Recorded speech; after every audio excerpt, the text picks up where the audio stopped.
In this screencast, we're going to review Bronsted-Lowry acids and bases.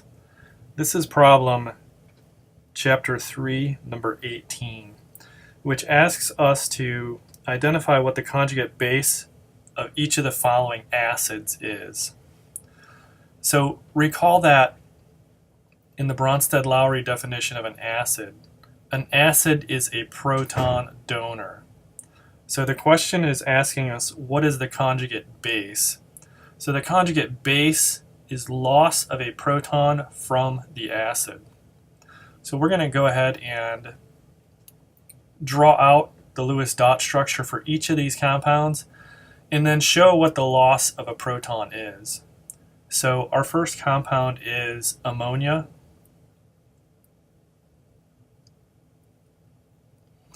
That has the following Lewis dot structure.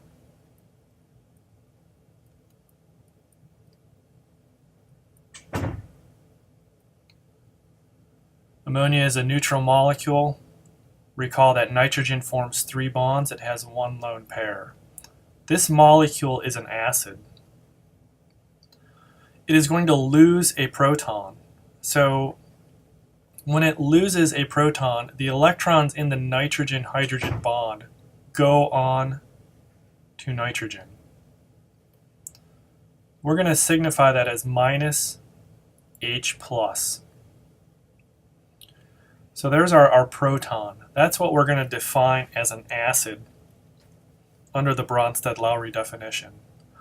When that happens, the nitrogen is now going to have 2 lone pairs of electrons.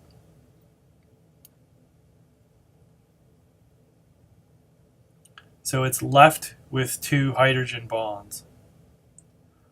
Note that we're losing a positive charge, so we always have to balance the charge. Since we're losing positive, nitrogen has to be negative. And we can do the formal charge calculation to verify that. Nitrogen's group 5. We're subtracting 1/2 of the bonded electrons, that's 2. And then we're subtracting the number of electrons in the lone pairs, that's 4. So we get 5 minus 6 equals minus 1. This compound is the conjugate base of ammonia. We're going to do the same type of analysis for part B, H2O, which is water.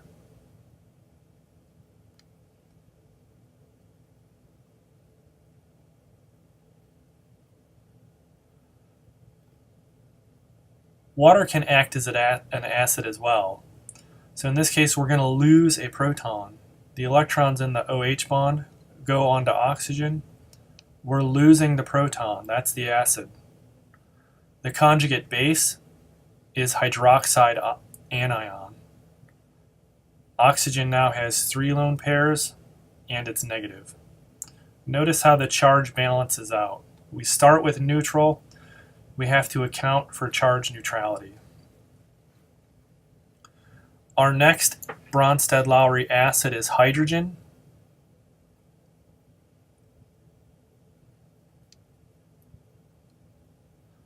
Hydrogen is the simplest diatomic molecule. We can have a base abstract a proton.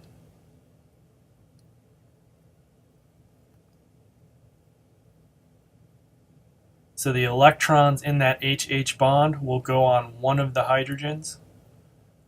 The other hydrogen ends up with both electrons and therefore a negative charge. This is called hydride anion. Part D, we're looking at acetylene.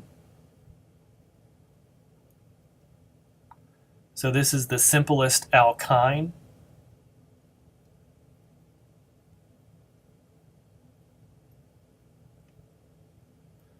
We can show loss of a proton. The carbon is now going to get a lone pair.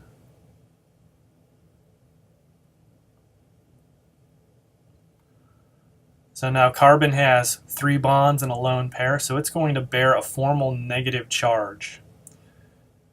This conjugate base of acetylene is called acetylide anion. Our next molecule is methanol. What I want to point out now, this molecule has two different types of hydrogens. Let's go ahead and draw out the Lewis dot structure of methanol.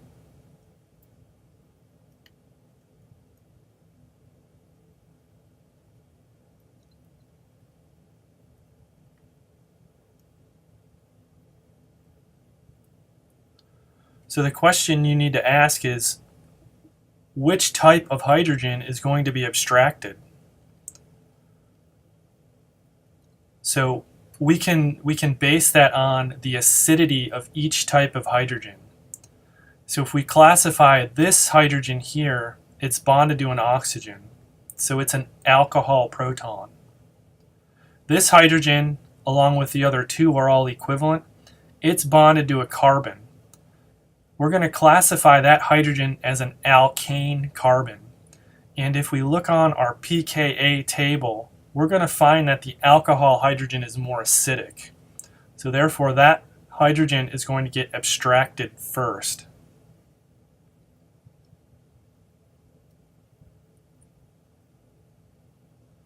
Oxygen will then have 3 lone pair of electrons bearing a negative charge, showing our loss of the proton.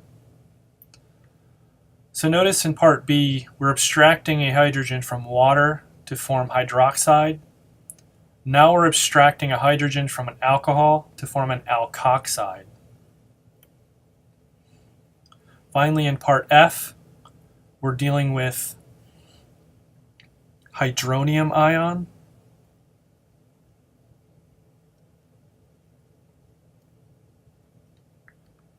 The Lewis dot structure.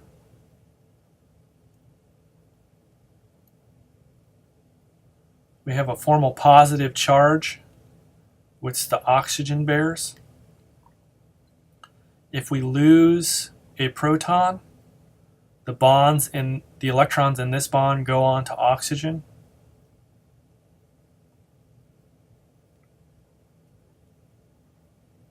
And that's going to generate water. So water is the conjugate base of hydronium ion.